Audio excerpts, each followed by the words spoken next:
Isang mapagpalang araw po sa inyong lahat, mga minamahal naming taga-subaybay.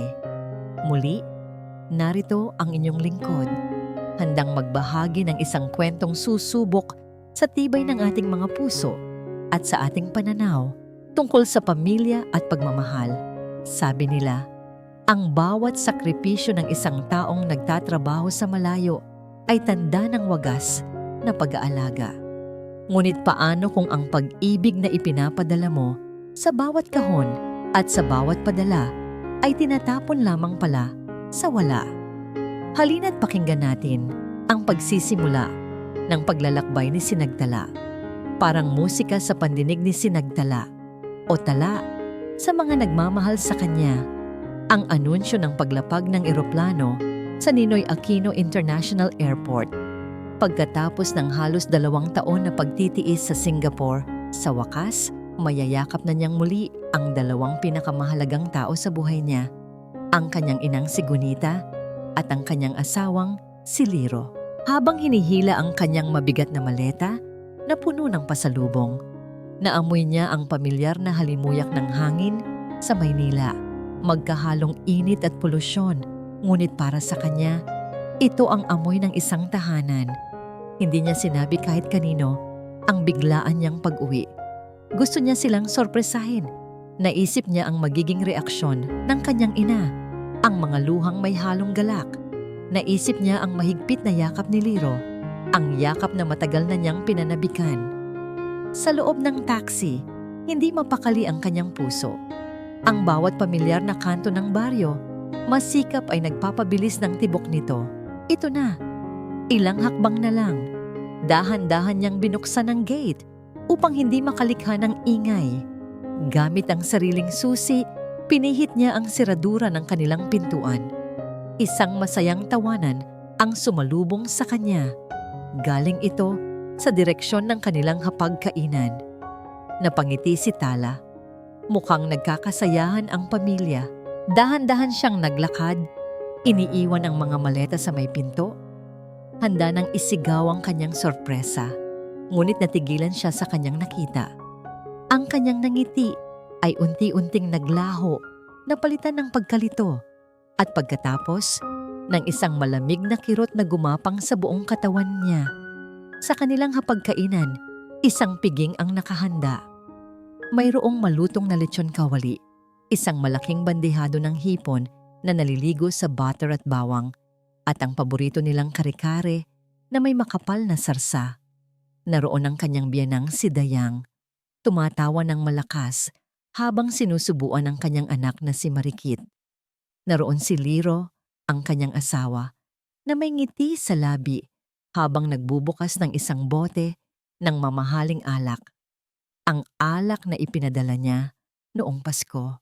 Masaya sila. Masayang masaya. Ngunit hindi iyon ang nagpatigil sa mundo ni Tala. Ang kanyang mga mata ay napako sa isang anino sa sulok ng kusina, malayo sa maningning na ilaw ng kanilang chandelier. Doon, sa isang maliit na bangkito, sa ilalim ng isang mahinang bombilya, nakaupo ang kanyang ina, si Nanay Gunita niya. Mas lalo siyang nangayayat. Ang dating masayahing mga mata nito ay pagod at malungkot.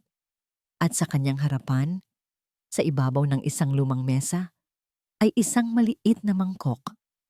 Ang laman, kaning lamig, bahaw, walang ulam. Dahan-dahan itong sumusubo, tila ba bawat butil ng kanin ay isang mabigat na pasanin. Hindi humihinga si Tala, hindi siya makagalaw.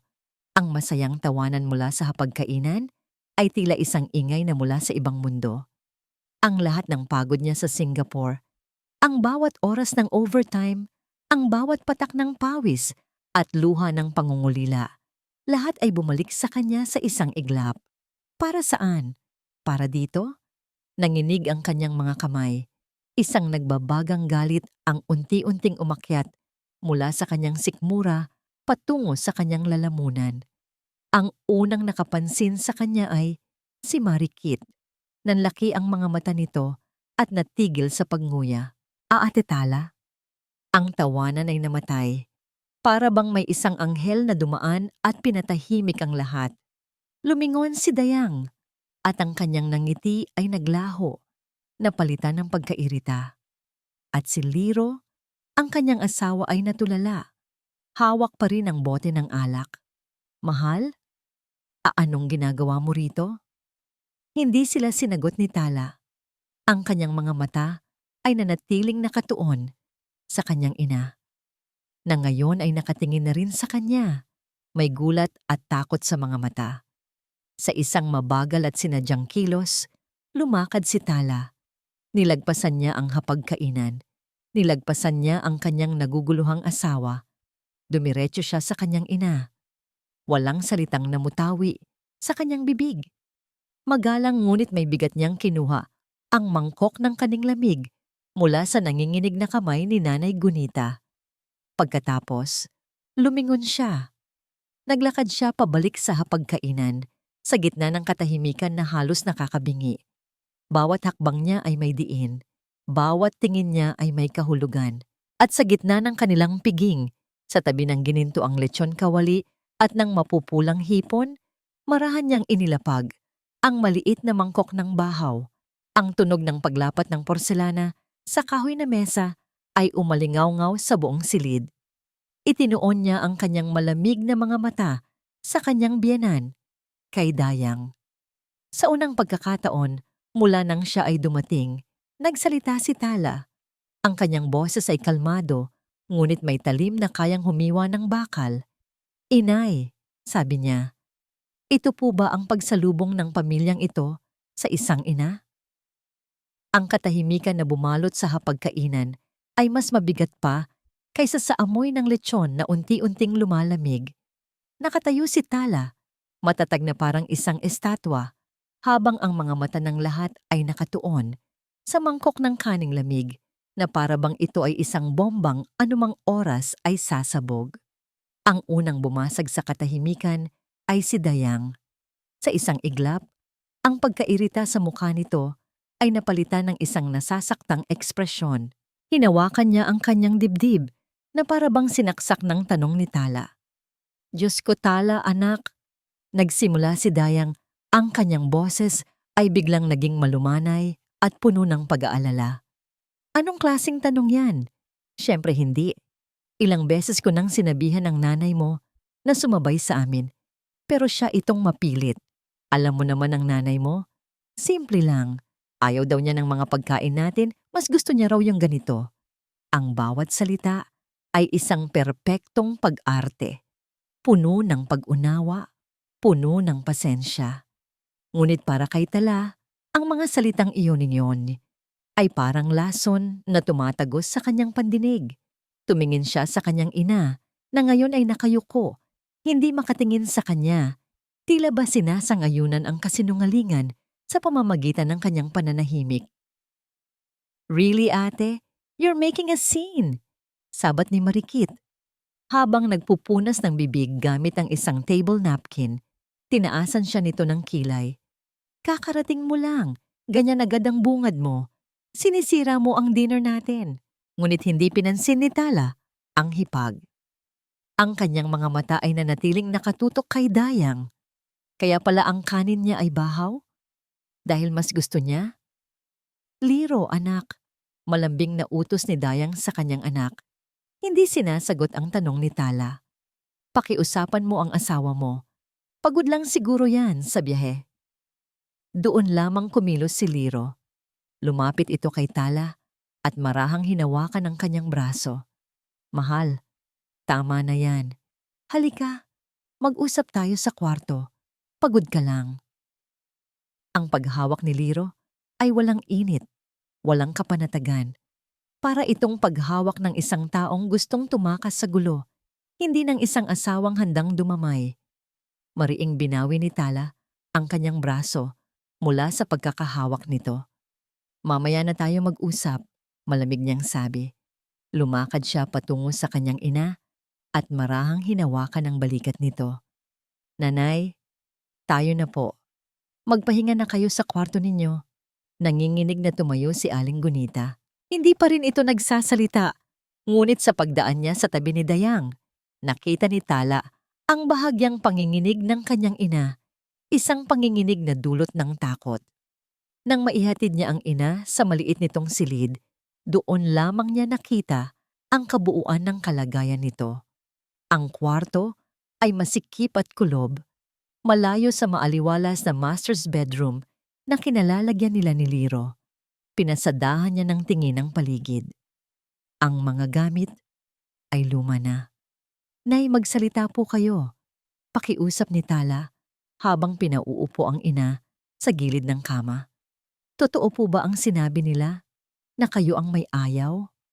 Umiling si Aling Gunita, ngunit hindi pa rin ito tumitingin sa kanya. Ang mga luha ay nagsimula ng mamuo sa mga mata nito. "Sinasaktan ka ba nila, Nay?" Muling umiling ang matanda, ngunit isang butil ng luha ang pumatak sa kanyang kamay. Ang katahimikan ni Aling Gunita ay mas masakit pa kaysa sa isang pagsigaw. Ito ang katahimikan ng isang taong matagal nang sumuko, ng isang taong natatakot na magsalita dahil baka mas lumala pa ang lahat. Niyakap ni Tala ang kanyang ina. Sa yakap na yon, naramdaman niya ang lahat. Ang pangungulila, ang kalungkutan, ang pagtitiis. Pagbalik ni Tala sa kanilang silid, naghihintay si Liro. Ang mamahaling hapunan ay malinaw na tapos na. "Mahal, nag-aalala ako sa'yo," malumanay na sabi ni Liro. Sinubukang hawakan muli ang kanyang kamay. "Hindi mo dapat ginawa yon. Pinahiya mo si Mama." "Pinahiya?" Hindi makapaniwalang sagot ni Tala. "Siya ang napahiya. Liro, nakita mo ang nanay ko. Nakita mo kung ano ang kinakain niya habang kayo ay nagpipiesta sa perang pinaghihirapan ko." "Hindi naman sa ganoon, mahal." Pagdadahilan ni Liro, umiiwas ng tingin. "May pagkukulang din si Mama, aaminin ko. Pero kakausapin ko na lang siya. Pangako, aayusin ko to. Huwag na nating palakihin." Ang mga salitang "wag na nating palakihin" ay parang punyal na sumaksak sa puso ni Tala. Doon niya napagtanto na nag-iisa siya sa laban na ito.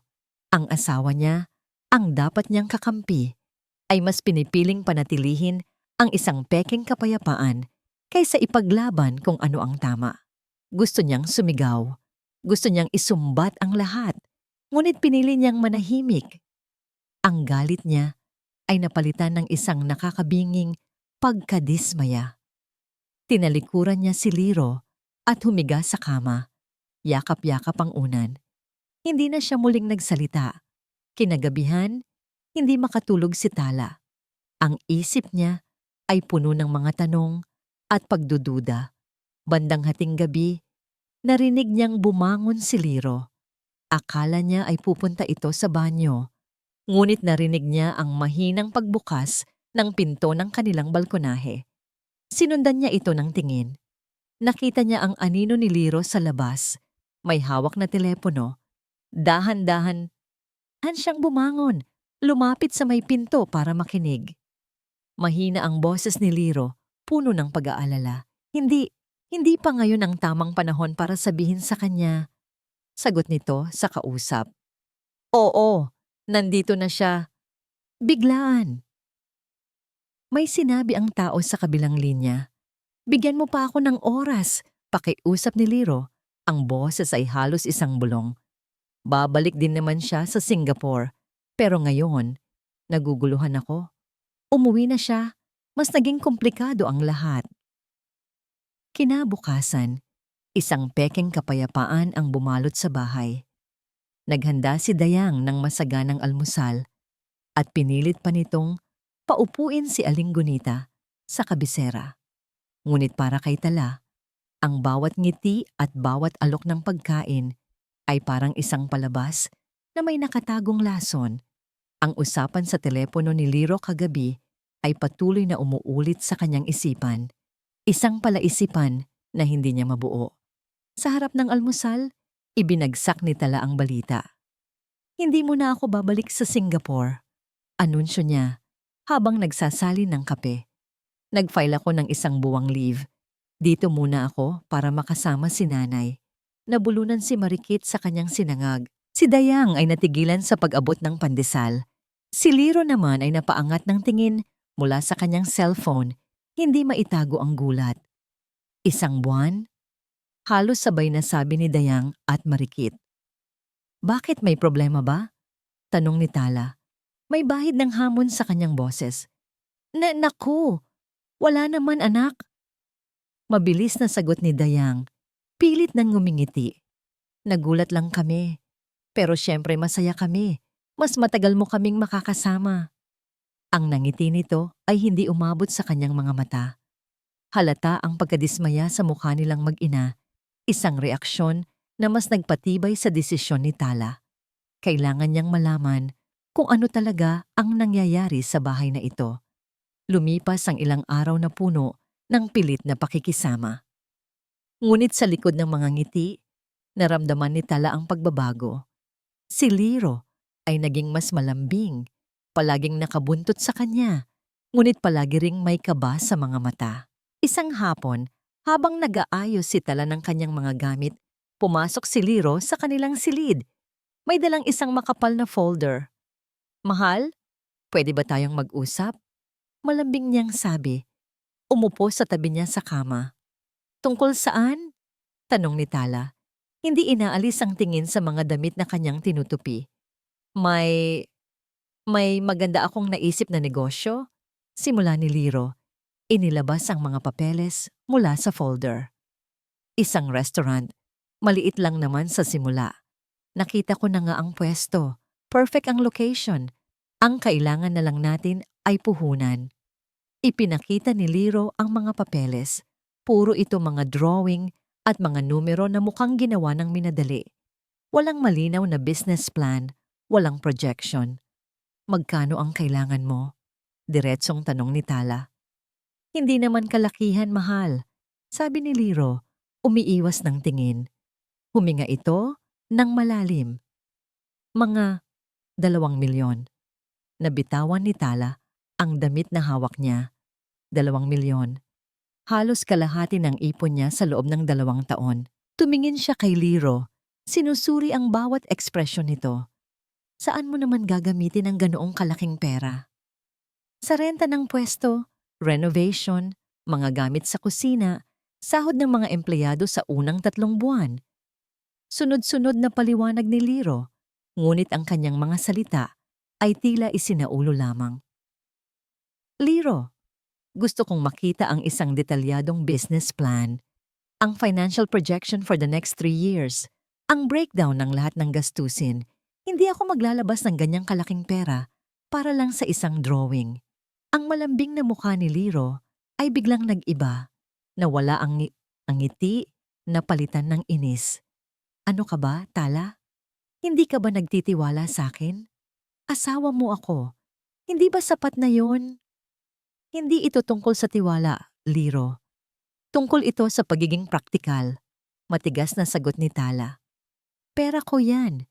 Pinaghirapan ko yan. Karapatan kong malaman kung saan mapupunta ang bawat sentimo. Doon na nagsimulang uminit ang kanilang pag-uusap. Lagi na lang ganyan. Tumaas na ang boses ni Liro. Lagi mong ipinapamukha sa akin na pera mo yan, na ikaw ang nagtatrabaho. Paano naman ako? Gusto ko ring magkaroon ng sarili kong pagkakakitaan para hindi na ako aasa sa'yo. Nasaktan si Tala sa sinabi nito. Kailanman ay hindi ko ipinaramdam sa'yo yan. Sinusuportahan kita sa lahat ng gusto mo, pero hindi ako tanga, Liro. Hindi ako magtatapon ng pera sa isang bagay na hindi pinag-isipan. Ang pagtatalo ay lumakas. Ang mga salita ay naging mas matalas. Hindi mo kasi naiintindihan, sigaw ni Liro. Ang mukha ay namumula na sa galit at sa kung anong emosyon na hindi maipaliwanag ni Tala. Akala mo madali lang ang buhay dito? Akala mo porket nagpapadala ka, okay na ang lahat? Hindi mo alam ang mga pressure na dinadala ko. Anong pressure? Ang pressure na ubusin ang perang pinapadala ko? Ganti ni Tala. Hindi mo talaga naiintindihan. Sa sobrang frustrasyon, nasuntok ni Liro ang pader. Hindi mo alam ang hirap na dinaranas ko. Lahat ng ito, pwedeng bumagsak anumang oras. Natigilan si Liro. Napagtanto niya ang kanyang sinabi. Napatingin siya kay Tala. Ang kanyang mga mata ay puno ng pagsisisi at takot. Nahuli na ang lahat. Ang mga salitang yon ay binitawan na at ngayon ay nakalutang sa hangin sa pagitan nilang dalawa. Isang palaisipan na mas nagpadilim sa namumuong duda sa puso ni Tala. Anong lahat ang pwedeng bumagsak? Ang mga salitang binitiwan ni Liro ay nag-iwan ng isang pader sa pagitan nilang mag-asawa. Hindi na sila nag-uusap maliban kung kinakailangan. Si Liro ay palaging wala sa bahay, may kung ano-anong dahilan. Habang si Tala naman ay ibinuhos ang kanyang buong atensyon sa kanyang ina. Ngunit kahit anong pilit niya, tila may isang harang na hindi niya matibag. Sa tuwing susubukan niyang kausapin si Aling Gunita ng masinsinan, palaging may paraan si Dayang para sirain ang sandali. Kung nasa hardin sila at nagsisimula ng maging komportable ang kanilang usapan, biglang darating si Dayang, magrereklamo tungkol sa mga halaman o mag-uutos na gawin ang isang bagay na hindi naman mahalaga. Kung nasa sala sila, bigla nitong ilalakas ang volume ang telebisyon. Ang bawat pagtatangka ni Tala ay nauuwi sa wala at ang kanyang ina ay mas lalo lamang lumiliit at nananahimik sa presensya ng kanyang biyenan. Isang hapon, habang nag-iisa, naisip ni Tala na linisin at ayusin ang lumang silid ng kanyang ina. Marahil, sa pag-aayos ng mga gamit nito, mahahanap niya hindi lang ang alikabok, kundi pati na rin ang mga nawawalang piraso ng kanilang koneksyon. Ang silid ni Aling Gunita ay simple lang. Amoy luma, amoy mga damit na matagal nang nakatago. Dahan-dahan niyang binuksan ang aparador. Nakita niya ang mga damit ng kanyang ina, mga bestidang paborito nito, maingat na nakatupi. Sa isang sulok, nakita niya ang isang luma at kupas na litrato. Iyon ang graduation picture niya noong college. Sa litrato, nakayakap sa kanya si Aling Gunita. Ang mga mata nito ay nagniningning sa pagmamalaki. Napangiti si Tala habang hinahaplos ang litrato. Naalala niya ang araw na yon.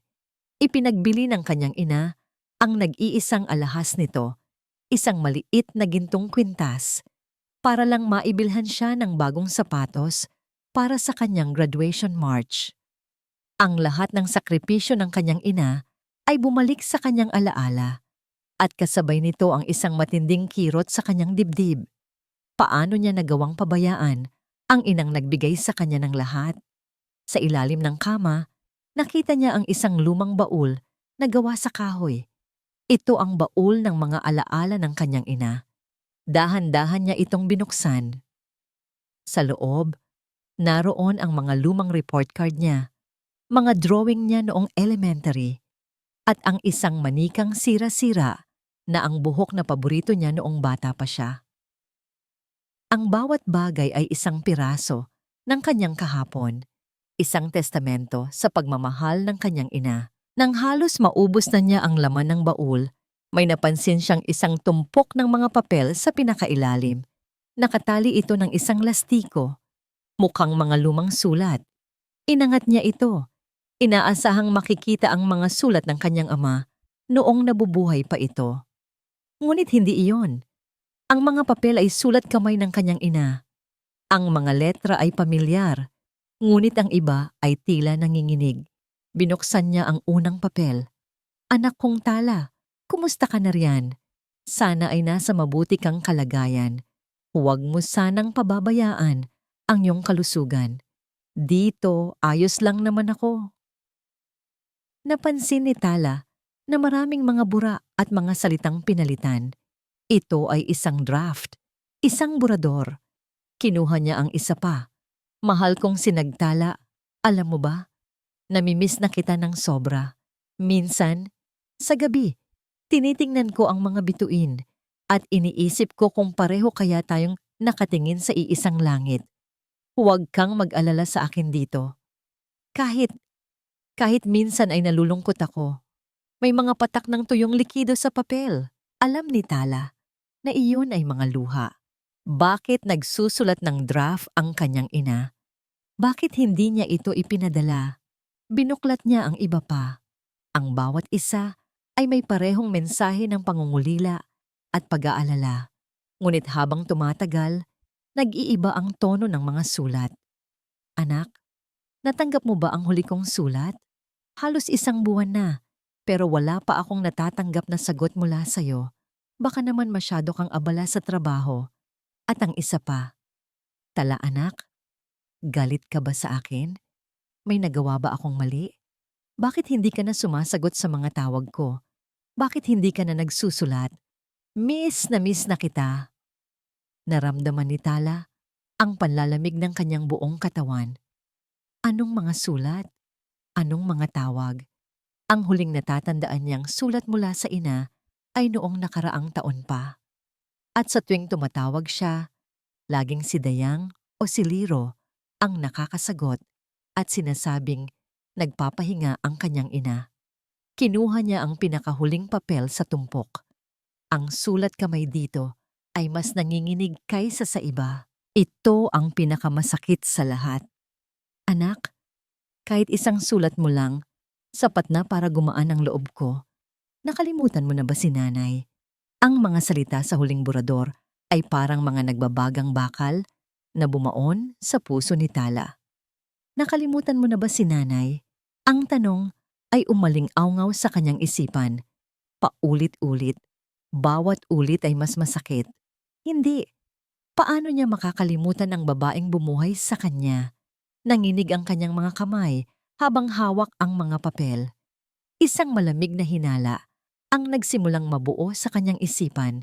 Isang hinala na napakapangit isipin ngunit pilit na sumisiksik sa kanyang kamalayan. Ang sabi ni Liro, abala lang si nanay. Ang sabi ni Dayang, nagpapahinga. Pero ang mga burador na ito ay nagkwekwento ng ibang istorya. Isang istorya ng isang inang pilit na kumukonekta ngunit hindi pinapansin. Isang plano ang nabuo sa kanyang utak. Isang desperadong plano. Kinailangan niyang mag-isa sa bahay. Kinabukasan, nagpaalam siyang makikipagkita sa isang dating kaibigan sa mall. Ito ang perpektong dahilan. Alam niyang kapag umalis siya, siguradong aalis din sina Dayang at Marikit para mag-shopping o mag-parlor, isang bagay na madalas nilang ginagawa gamit ang perang ipinapadala niya.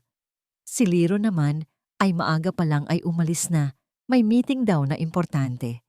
Sige anak, mag-enjoy ka, sabi ni Dayang habang naglalagay ng kolorete sa labi. Huwag mo na kaming alalahanin dito. Kami na ang bahala sa nanay mo. Tumangulang si Tala. Pilit nang ngumingiti. Isinuot niya ang kanyang sapatos, kinuha ang kanyang bag at umalis. Ngunit hindi siya dumiretso sa mall.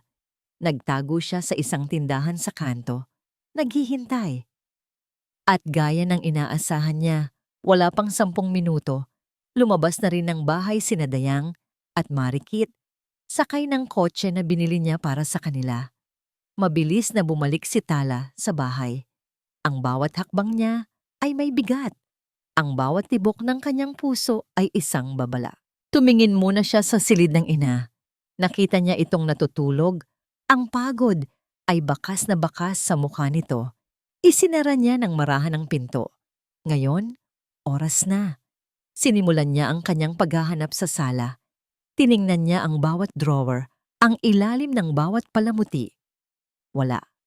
Umakyat siya sa itaas, diretso sa kwarto ni Liro at Dayang. Ang silid ng kanyang biyenan ay salamin ng pagkatao nito.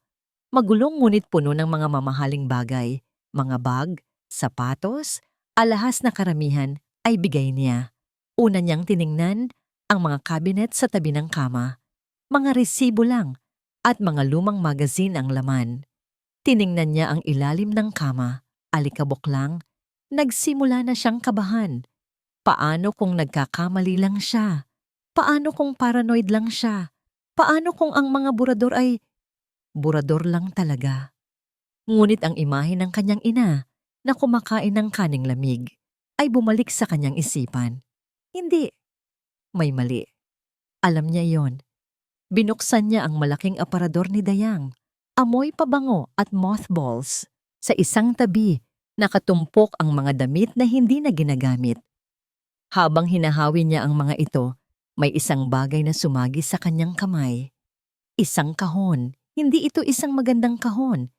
Isa lang itong lumang kahon ng sapatos, nakatago sa pinakalikod, sa ilalim ng mga luma, at mabibigat na bestida. Tila ba sinadyang itago? Nanginginig ang mga kamay ni Tala habang inaabot ito. Mabigat ito. Bago niya pa man buksan, alam na niya. Nararamdaman niya sa kaibuturan ng kanyang kaluluwa. Dahan-dahan niyang inangat ang takip. Natigil ang kanyang paghinga. Sa loob ng kahon, naroon ang katotohanan.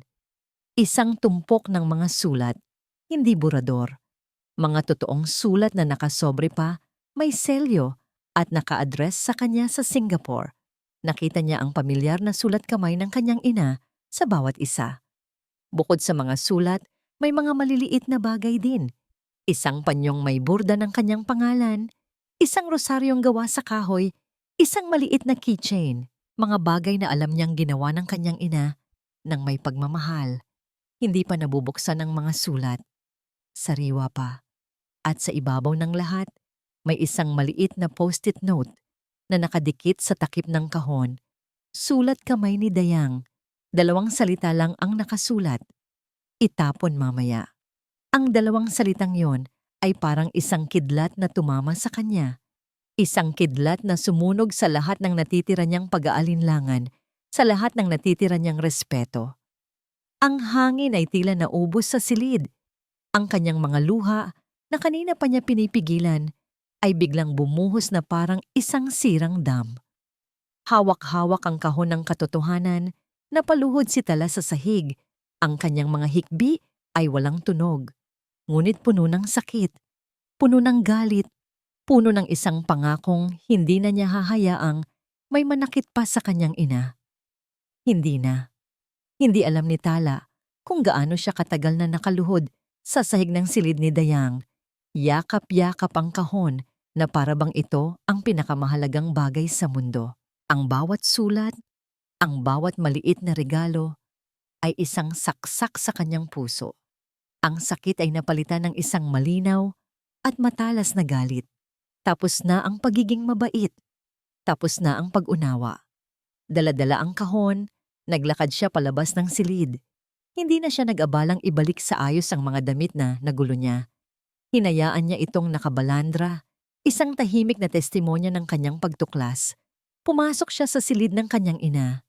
Gising na si Aling Gunita, nakaupo sa gilid ng kama, tinitingnan ang isang lumang photo album. Nang makita siya nito, may takot at pag-aalala na gumuhit sa mukha nito. "Anak, anong nangyari? Bakit ka umiiyak?" Tanong ni Aling Gunita. Ang boses ay nanginginig. Walang sinabi si Tala. Lumapit siya at marahang umupo sa tabi ng ina. Maingat niyang inilapag ang kahon ng sapatos sa pagitan nilang dalawa. Nang makita ni Aling Gunita ang laman ng kahon, ang mga sulat, ang panyo, ang rosaryo, ang kanyang mukha ay biglang namutla. Ang mga mata niya ay nanlaki sa gulat at pagkatapos ay sa isang matinding kalungkutan. Tumingin siya kay Tala. Ang kanyang mga labi ay nanginginig. Walang salitang kayang lumabas. "Nanay," basag ang boses ni Tala. "Bakit po hindi ninyo sinabi sa akin?" Iyon lang. Ang simpleng tanong na yon ang bumasag sa pader na matagal nang binuo ni Aling Gunita sa paligid ng kanyang puso. Ang mga luhang kanina pa niya itinatago ay bumuhos na parang agos ng ilog. Humagulgol siya ng walang tunog. Ang kanyang mga balikat ay nayayanig sa bawat hikbi. Niyakap siya ni Tala ng mahigpit. Ipinagbabawal niya, anak. Sa wakas ay sabi ni Aling Gunita sa pagitan ng kanyang mga iyak. Sasabi ni Dayang, abala ka raw sa trabaho. Naiistorbohin lang kita. Noong una, ayaw kong maniwala, kaya palihim akong nagsusulat. Ibinibigay ko sa kanya ang mga sulat. Akala ko ipinapadala niya. Hinaplos ni Tala ang likod ng ina. Hinahayaan itong ilabas ang lahat ng sakit. Isang araw, nakita niya akong nagsusulat. Pagpapatuloy ni Aling Gunita. Nagalit siya. Sabi niya, makasarili daw ako na ang gusto ko lang ay sirain ang pamilya ninyo ni Liro. Sabi niya, kung mahal daw talaga kita, hahayaan kitang mag-focus sa trabaho mo at hindi kita guguluhin sa mga drama ko dito sa bahay. Ang bawat salita ay isang dagdag na bigat sa dibdib ni Tala. Ang kanyang ina, sa kagustuhang protektahan siya, ay piniling sarilinin ang lahat. Ang pagkain, Nay. Ang pag-upo ninyo sa kusina. Hindi na matuloy ni Tala ang tanong. Sabi niya, yun lang daw ang nararapat sa isang bisita na pabigat. Mahinang sabi ni Aling Gunita. Ang boses ay puno ng hiya. Sinubukan kong sabihin kay Liro noong una, pero ayaw niyang makinig, anak. Ang sabi niya, huwag ko na lang daw pansinin si Dayang. Pagpasensyahan ko na lang daw. Natakot ako, Tala. Natakot akong maging dahilan ng pag-aaway ninyo. Kaya, tiniis ko na lang. Akala ko, uuwi ka rin naman balang araw. Niyakap ni Tala ang ina ng mas mahigpit. Puno ng pagsisisi ang kanyang puso. Pagsisisi dahil naging bulag siya. Pagsisisi dahil hinayaan niyang mangyari ito. Patawarin mo ako. Nay, bulong niya. Ang sarili niyang mga luha ay tumutulo na sa buhok ng ina. Patawarin mo ako dahil hindi ko nakita. Patawad dahil wala ako sa tabi ninyo. Shhh! Wala kang kasalanan, anak, sagot ni Aling Gunita. Hinahaplos ang kanyang braso. Ang mahalaga, nandito ka na ngayon. Sa sandaling iyon, sa loob ng maliit at kulob na silid na iyon, ang ina at anak ay muling nagkaisa. Ang mga kasinungalingan ay nasira na. Ang sakit ay nailabas na. At sa gitna ng kanilang mga luha, isang bagong damdamin ang nabuo sa puso ni Tala. Hindi na galit, hindi na lungkot, kundi isang matibay at hindi matitinag na determinasyon. Humiwalay siya sa pagkakayakap at hinawakan ang magkabilang pisngi ng ina. Tinitigan niya ito sa mata. Ang sarili niyang mga mata ay nagnininga sa isang bagong apoy. Hindi na po kayo iiyak ulit, Nay, sabi niya. Ang bawat salita ay isang pangako. Hindi na nila kayo sasaktan. Kinuha niya ang cellphone at nagsimulang mag-dial. Hindi na tayo mananatili sa impyernong ito kahit isang minuto pa. Tumingin siya sa mga mata ng kanyang ina. Isang tingin na puno ng katiyakan. Nanay, aalis tayo sa bahay na ito. Ngayong gabi. Ang determination sa mga mata ni Tala ay parang apoy na hindi kayang patayin ng anumang pag-aalinlangan. Ngunit ang pag-alis ay hindi naging ganoon kadali. Habang nag-iimpake sila ng mga damit ni Aling Gunita sa isang lumang maleta, bumukas ang pinto. Si Liro. Nakatayo ito roon. Ang mukha ay puno ng pagkalito. Nakatingin sa nagkalat na mga gamit. Mahal, anong ginagawa ninyo? Tanong nito. Ang boses ay may bahid ng kaba. Hindi sumagot si Tala. Nagpatuloy lang siya sa pagtutupi ng mga damit. Tala, kinakausap kita, sabi ni Liro, lumalapit sa kanya. Bakit kayo nag-iimpake?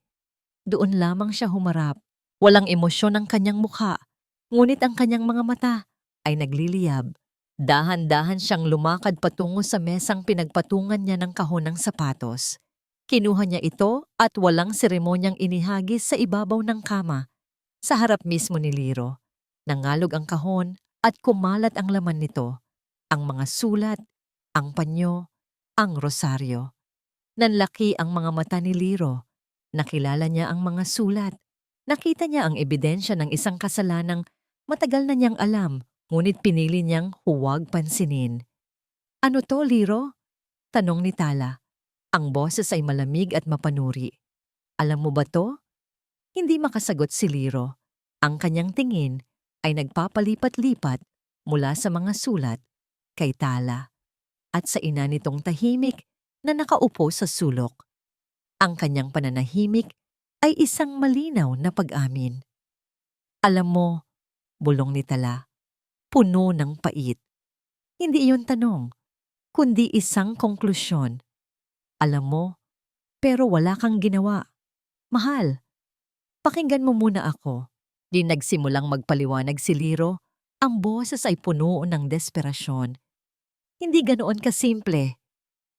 Si Mama, alam mo naman yon, mainitin ang ulo. Ayoko lang ng gulo. Ayaw mo ng gulo? Hindi makapaniwalang ulit ni Tala. Kaya hinayaan mong tratuhin ng nanay mo ang nanay ko na parang basura? Kaya hinayaan mong itago niya ang mga sulat na para sa akin? Para lang walang gulo, Liro?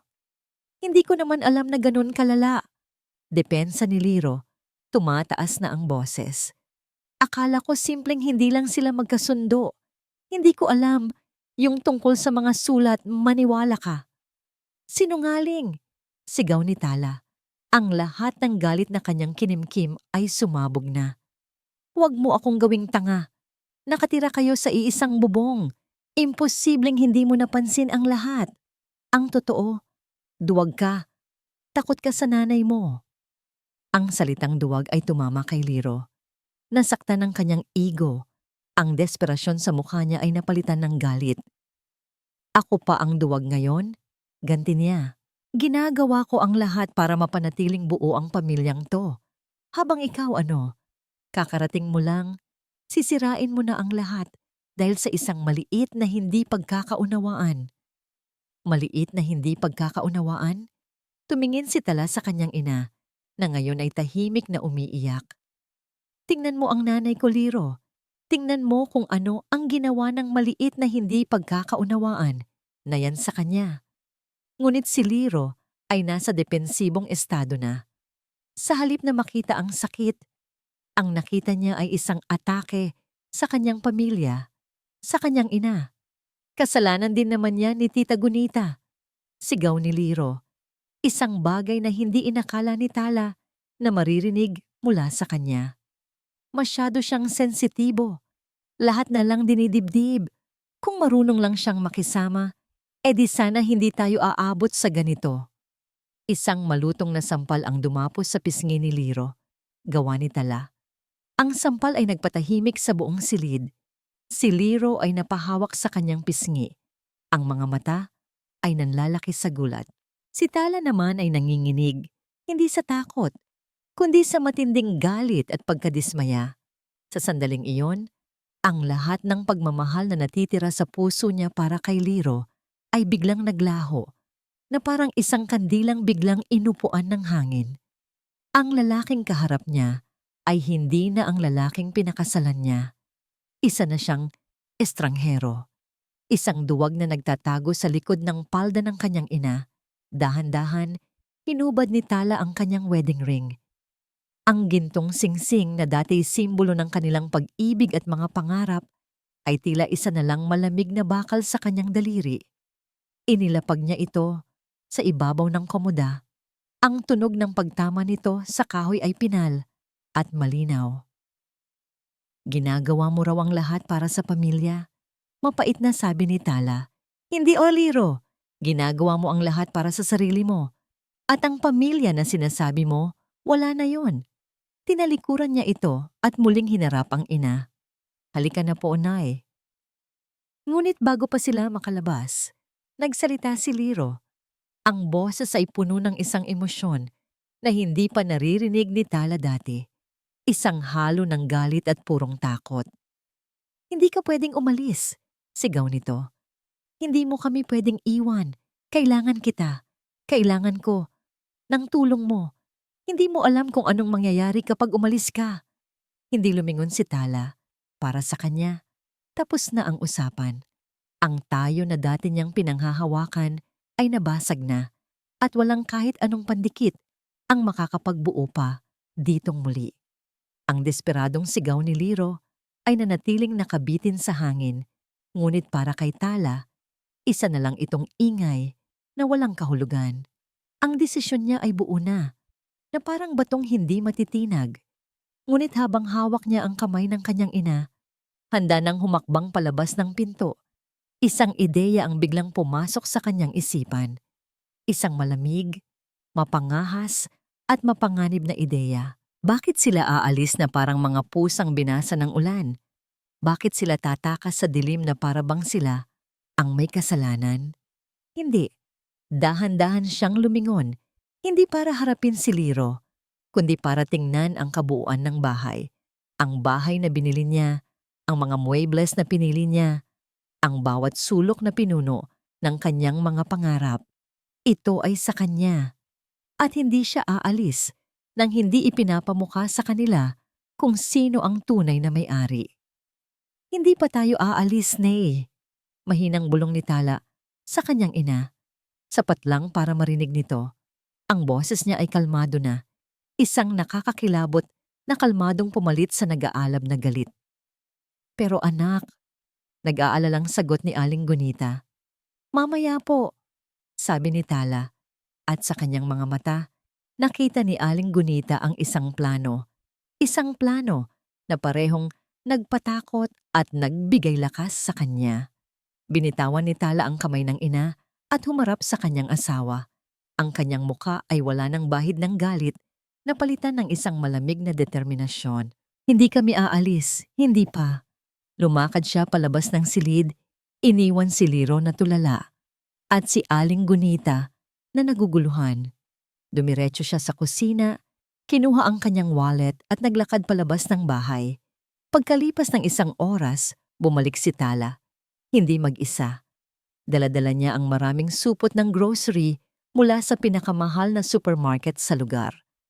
May dala siyang fresh salmon, mamahaling steak, organic vegetables, at isang bote ng imported na champagne. Nagulat si Aling Gunita sa kanyang nakita. Anak, para saan ang lahat ng ito? Para sa hapunan. Nay, sagot ni Tala habang inilalabas ang mga pinamili. Maghahanda ako ng isang espesyal na hapunan. Ang pinakamasarap na hapunan na matitikman nila sa bahay na ito. Ang huling hapunan. Sa mga sumunod na oras, ang kusina ay naging kaharian ni Tala. Sa tulong ng kanyang ina, na tahimik na sumusunod sa bawat utos niya, inihanda niya ang isang piging na hindi pa nakikita sa bahay na yon. Ang bango ng nilulutong pagkain ay kumalat sa buong kabahayan. Isang mapanlinlang na amoy ng kapayapaan at kasaganahan. Nang dumating si Dayang at Marikit mula sa kanilang pamamasyal, natigilan sila sa kanilang nakita. Isang hapagkainan na nakahanda na para sa isang pista. Mga mamahaling kubyertos, mga bagong kandila, at mga pagkain na dati sa mga restaurant lang nila natitikman. Wow, ate, anong meron? Masayang tanong ni Marikit na agad na umupo. Mukhang nanumbalik na ang katinuan mo. Si Dayang ay ngumiti ng may pag-apruba. Iniisip na ang lahat ng drama ay tapos na at ang kanyang ATM ay bumalik na sa dati. Ito ang gusto ko, Tala. Yung walang gulo, tahimik lang at masaya. Hindi sila pinansin ni Tala. Tahimik niyang inayos ang bawat plato. Pumasok si Liro sa dining area. Ang kanyang mga mata ay puno pa rin ng pag-aalala at pagkalito, lalo na nang makita ang kakaibang kilos ni Tala. Umupo na kayo, mahinahong utos ni Tala. Sumunod sila. Ang hapagkainan ay napuno. Si Dayang sa isang dulo, si Tala sa kabila, si Marikit at Liro sa magkabilang gilid, at sa tabi ni Tala, sa unang pagkakataon sa loob ng napakatagal na panahon, ay si Aling Gunita. Nakaupo ng tuwid, ang kanyang kaba ay nababalutan ng bagong tuklas na tapang na nakuha niya mula sa kanyang anak. Ang katahimikan sa hapagkainan ay nakakabingi. Walang nagsasalita. Tanging ang tunog lang ng mga kubyertos ang maririnig. Ang bawat isa ay tila nagpapakiramdaman, hinihintay kung sino ang unang bibigay. Si Liro ay ilang beses na sumubok ngumiti kay Tala, ngunit isang blangkong tingin lang ang isinukli nito. Nang matapos silang kumain ng main course, tumayo si Tala, hawak ang bote ng champagne. Para saan ba ang selebrasyong ito, anak? Tanong ni Dayang, halatang nasisiyahan. Binuksan ni Tala ang bote. Isang malakas na pop ang umalingaw-ngaw. Nagsalin siya sa bawat baso. Pagkatapos, itinaas niya ang kanyang kopita. Para sa mga bagong simula, sabi niya, ang kanyang mga mata ay direktang nakatitig sa bawat isa sa kanila. Itinaas din nila ang kanilang mga kopita, maliban kay Aling Gunita na tahimik lang na nagmamasid. At para sa mga pagtatapos, dagdag ni Tala. Pero bago tayo uminom, may ilang regalo akong gustong ibigay sa pamilya. Mga regalo na matagal nyo nang dapat natanggap. Mga regalo na nararapat lang sa inyo. Ang nangiti sa mukha ni Dayang at Marikit ay hindi nagbago. Iniisip na mga alahas o pera ang matatanggap. Ngunit si Liro, na nakakakilala sa tono ni Tala, ay biglang namutla. Alam niyang ang katahimikan bago ang hapunan ay malapit nang matapos. Ang bagyo ay paparating na. Ang salitang regalo ay nagbigay ng kislap sa mga mata ni Marikit. Regalo? Talaga, ate? Ano yon? Hindi sumagot si Tala. Sa halip, lumakad siya patungo sa isang side table kung saan niya inihanda ang kanyang mga sorpresa.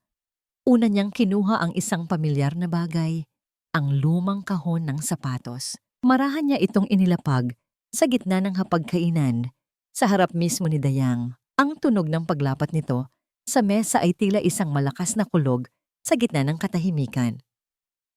Ito ang unang regalo. Para sa'yo, inay, sabi ni Tala.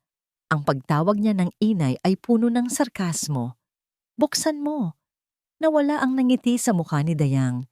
Nakilala niya ang kahon. Nagpalipat-lipat ang tingin niya mula kay Tala patungo sa kahon. Ang kanyang mukha ay biglang namutla. Ano yan? Mga basura lang yan, sabi niya. Pilit na tumatawa. Sa basura nga ba? Tanong ni Tala. O mga alaala na sinadya mong ibaon sa limot? Hinawakan niya ang takip at siya na mismo ang nagbukas nito. Ibinuhos ang laman sa ibabaw ng mesa. Kumalat ang mga sulat at ang maliliit na regalo. Nagkalat sa pagitan ng mga mamahaling plato at baso ng champagne. Napasinghap si Marikit. Si Liro ay napayuko, hindi makatingin. Ito, sigaw ni Tala. Dinampot ang isang sulat. Ito ang sulat ng nanay ko noong kaarawan ko. At ito naman, dinampot niya ang panyong may burda. Ang regalo niya noong Pasko. Lahat ng ito ipinagkait mo sa akin. Lahat ng ito, itinago mo para iparamdam sa nanay ko na nag-iisa siya at sa akin na kinalimutan na niya ako. Hindi totoo yan, sigaw ni Dayang, tumatayo. Nakalimutan ko lang ipadala. Sa dami ng ginagawa ko dito sa bahay. Sa dami ng ginagawa ninyo, tumawa si Tala ng mapait. Ang pag-shopping, ang pagpapasalon, o ang pag-ubos ng perang pinapadala ko buwan-buwan. Huwag kang magsinungaling. Huwag mong pagsalitaan ng ganyan ang ina ko. Sabat ni Liro. Sa wakas ay nagkaroon ng lakas ng loob na magsalita. Ngumiti si Tala sa kanya. Isang ngiting nakakakilabot. Oo nga pala. May regalo rin ako para sa'yo, mahal. Kinuha niya ang pangalawang regalo. Isang makapal na brown envelope. Ibinagsak niya ito sa harap ni Liro. Buksan mo. Nanginginig ang mga kamay ni Liro habang binubuksan ang sobre. Ang laman nito ay mga kopya ng bank statement, mga demand letter mula sa isang kilalang loan shark, at mga ebidensya ng kanyang malaking talo sa online gambling. 2 milyon. Ang eksaktong halaga na hinihingi niya kay Tala para sa negosyo. 2 milyon, Liro? Kalmadong tanong ni Tala. Gagamitin mo ang ipon ko para ipambayad sa utang mo sa sugal. Ang kulay sa mukha ni Liro ay tuluyang nawala. Para siyang isang multo. Dito na sumabog si Dayang. At ano ngayon kung may utang ang anak ko? Kasalanan mo rin naman. Kung binibigyan mo lang sana siya ng sapat na pera para maging masaya, di sana hindi niya na kailangang humanap ng paraan. Sapat na pera? Hindi makapaniwalang ulit ni Tala. Binigay ko sa inyo ang lahat. Ang bahay na ito, ang kotse, ang pagkain, ang mga luho ninyo. Ano pa ang kulang? Ang kaluluwa ko? Ang kapal ng mukha mo. Sigaw ni Marikit. Pagkatapos naming alagaan ang nanay mo dito, ito pa ang isusumbat mo sa amin? Alagaan? Doon na hindi napigilan ni Tala ang sarili. Ang pagpapakain ng bahaw pagtrato na parang katulong, yun ba ang pag-aalaga habang kayo nabubuhay na parang mga reyna sa pera ko? Ang bawat salita ay isang bala. Ang bawat katotohanan ay isang sugat. Ang magarbong hapunan ay naging isang korte kung saan si Tala, ang hukom, taga-usig at nag-iisang saksi. Pipatawarin mo na ako, mahal. Humikbi si Liro, sinusubukang abutin ang kamay ni Tala. Magbabago na ako, pangako. Huli na ang lahat, Liro, sabi ni Tala. Iniiwas ang kanyang kamay. Sa gitna ng kaguluhan, isang mahinang boses ang narinig. Tama na. Lahat sila ay napatingin. Si Aling Gunita. Nakatayo ito. Sa unang pagkakataon, hindi nakayuko. May luha sa kanyang mga mata, ngunit wala ng takot. Tumingin siya kay Dayang. Alam kong hindi mo ako gusto simula pa lang noon, pero hindi ko akalain na kaya mong maging ganito kasama.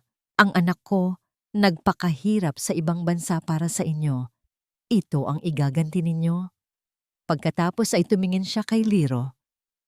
At ikaw, Liro, itinuring kitang parang tunay na anak, pero hinayaan mo lang ang lahat ng ito.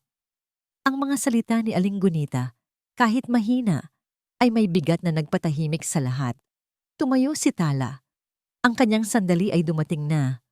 Narinig niyo ang nanay ko, sabi niya. Ang boses ay matatag at pinal. Tiningnan niya ang bawat isa sa kanila.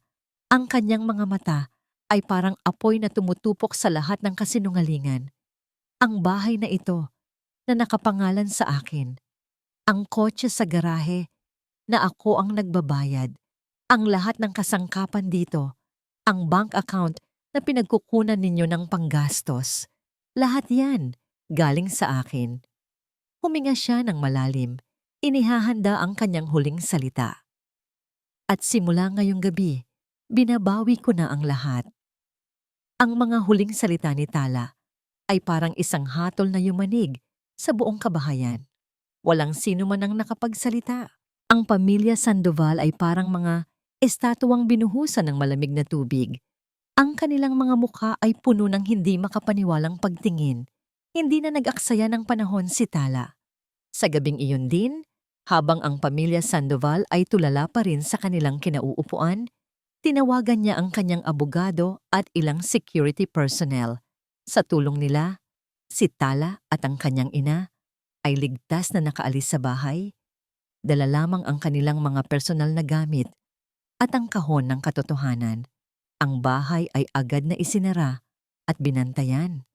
Ang pamilya Sandoval ay pinakiusapang umalis kinabukasan din. Dala lamang ang sarili nilang mga pag-aari. Lumipas ang 6 na buwan. Ang dating malungkot na hangin ay napalitan ng amoy ng bagong timplang kape at ng matamis na samyo ng mga panaderya. Sa isang maliit ngunit maaliwalas na pwesto sa isang tahimik na kalye, itinayo ni Tala at Aling Gunita ang kanilang pangarap. Isang maliit na coffee shop na pinangalanan nilang Kape Kalinaw. Ibinenta ni Tala ang bahay at lupa sa baryo Masikap. Ginamit niya ang isang bahagi ng pera para bayaran ang utang ni Liro, hindi para sa lalaki, kundi para sa sarili niyang kapayapaan ng isip, para tuluyan ng putulin ang anumang ugnayan sa kanila. Ang natira ay ipinuhunan niya sa kanilang maliit na negosyo at sa isang maliit na apartment kung saan sila ngayon ay payapang naninirahan. Si Aling Gunita ay tila bumata ng 10 taon. Ang dating malulungkot niyang mga mata ay napalitan ng kislap ng bagong layunin. Siya ang namamahala sa mga halaman na nakapalibot sa kanilang kafe at ang kanyang mga inihurnong cake at tinapay ay naging paborito ng mga parokyano. Isang maulan na hapon, Habang nagpupunas si Tala ng mga mesa, isang pamilyar na anino ang tumayo sa may pintuan ng kanilang cafe. Si Liro, payat na payat ito. Ang dating kumpiyansa at yabang ay napalitan ng hiya at pagod. Nakatingin ito sa loob, tila nag-aalangang pumasok. Lumabas si Tala, dala ang isang payong. "Anong ginagawa mo rito?" tanong ni Tala.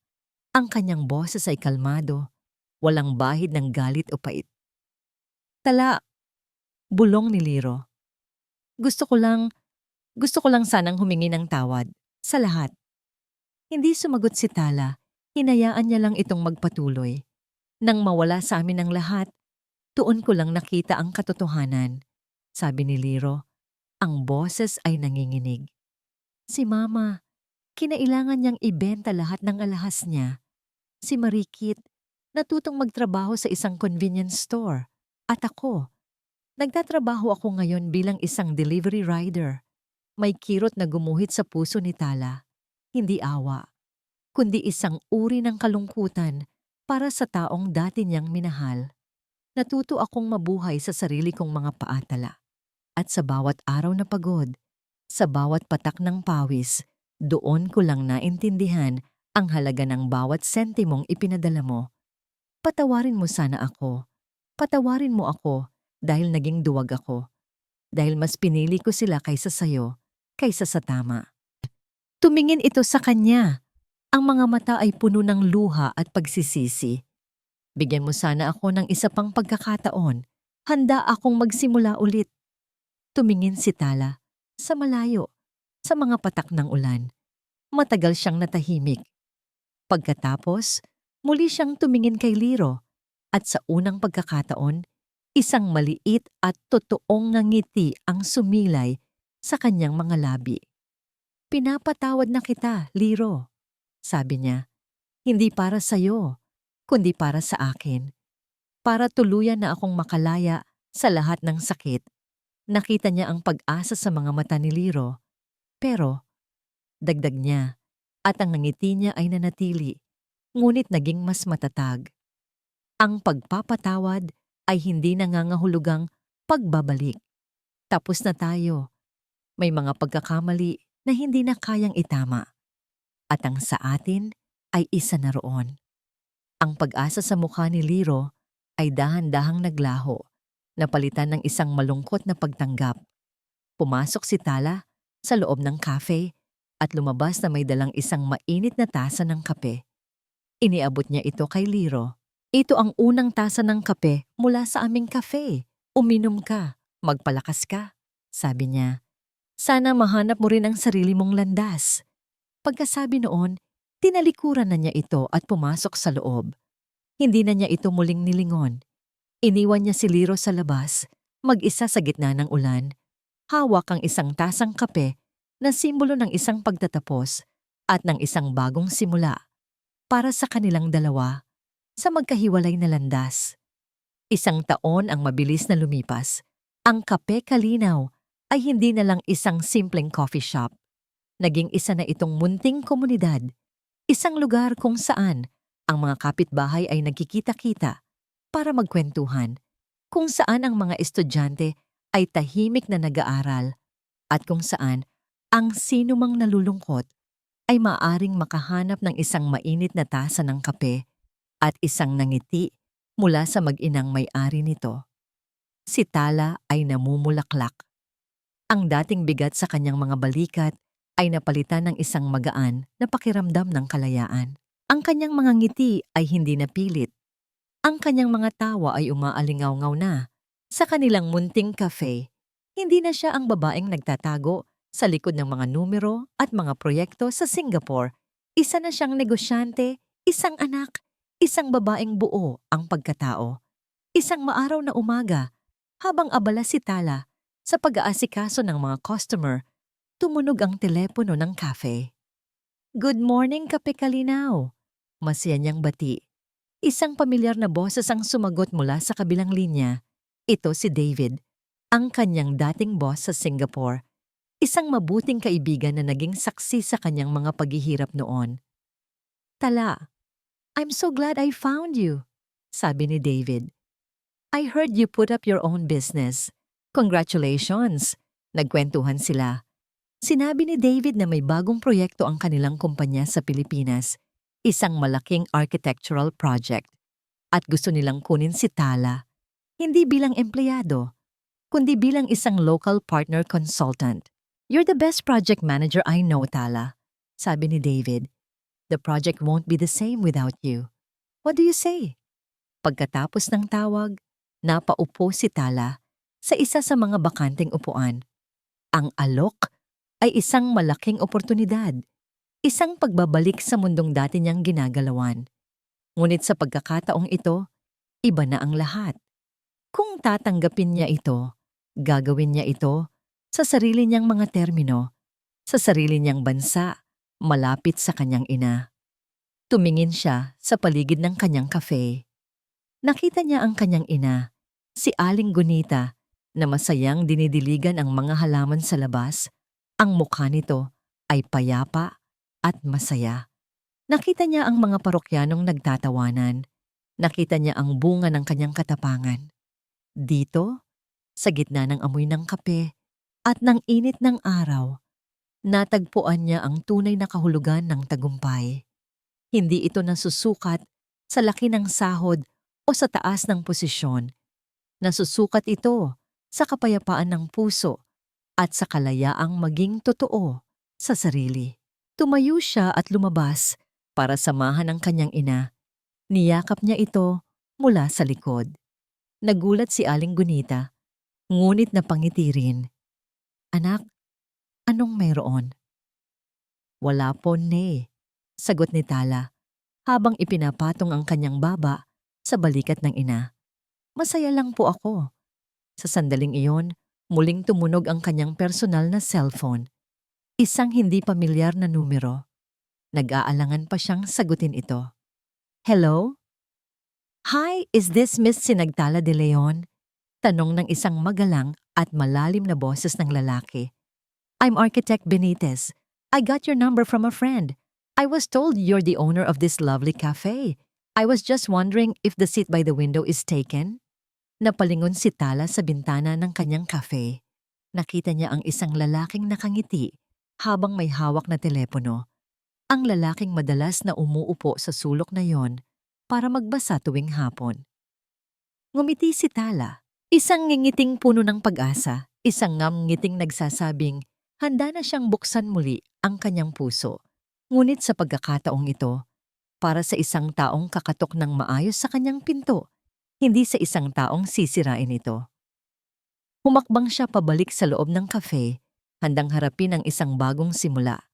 Ang bagyo ay tapos na, at ang araw pagkatapos nito ay higit pa sa kanyang inaasahan. Ito ay maliwanag, mainit, at puno ng mga pangako ng isang panibagong umaga. At dito po nagtatapos ang kwento ni Sinagtala, isang kwento ng sakit, katapangan, at panibagong pag-asa. Ang pinakamahalagang aral na iniiwan sa atin ng kanyang paglalakbay ay ito. Ang pagtulong at pagmamahal sa pamilya ay isang birtud. Ngunit hindi ito dapat maging dahilan upang kalimutan natin ang sarili nating halaga at hayaang tapakan ang ating dignidad. Ang tunay na pagmamahal ay hindi nang aabuso at ang tunay na pamilya ay hindi nanlalamang. Minsan, ang pinakamatapang na desisyon na maaari nating gawin ay ang bumitaw sa mga bagay na nakakasakit sa atin upang bigyan ng puwang ang tunay na kaligayahan. Maraming salamat po sa inyong walang sawang pagsubaybay at pakikinig. Sana po ay may napulot kayong aral at inspirasyon sa kwentong ating pinagsaluhan ngayong araw. Ano po ang masasabi ninyo sa naging desisyon ni Tala? At anong klaseng kwento naman ang gusto ninyong marinig sa susunod? Huwag po kayong mahiyang mag-iwan ng inyong mga komento sa ibaba. Hindi dito nagtatapos ang ating paglalakbay. Marami pa pong kwentong kasing ganda at mas puno ng aral dito sa aming channel.